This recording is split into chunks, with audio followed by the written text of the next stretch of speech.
So today we're going to talk about some of our favorite Dungeons and Dragons memories. And I'll be honest, I don't have that many. I only really played seriously for about a year, but I do have one that definitely stands out in my mind.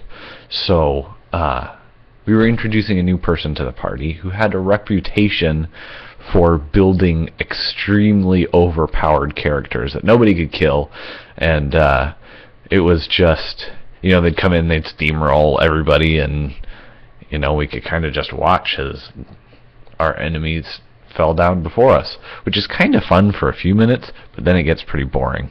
So, unbeknownst to me, he'd been working on this character for days and days leading up to his first session with our group.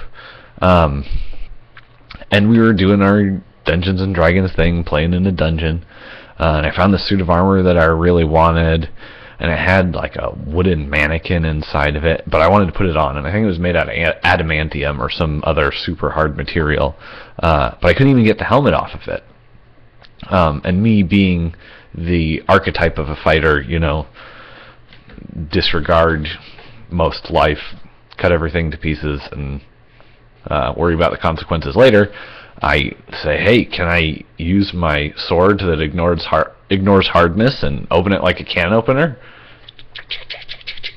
And pry off the head. And he's like, Dungeon Master Joel, I guess you can roll for it. So,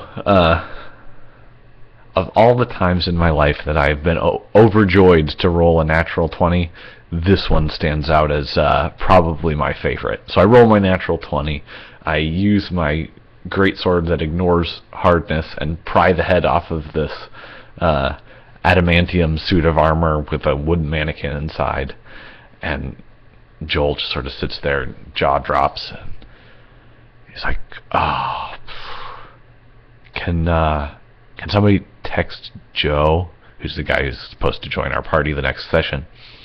I'm like, yeah, why? You're gonna have to tell him that he's dead. And I was, at this moment, we kind of all realized what had happened, and he had built this whole setup into finding this suit of armor that I guess was some enchanted magical item that had a soul bound to it, and he was going to be practically invincible.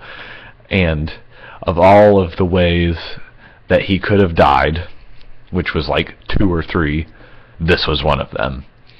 I beheaded him before he even had a chance to play a session with the group, and we laughed for 10 or 15 minutes, and I defeated the undefeatable. So that's one of my favorite D&D memories, and I'm looking forward to seeing what the rest of the team has as theirs. So stay tuned for many more moments.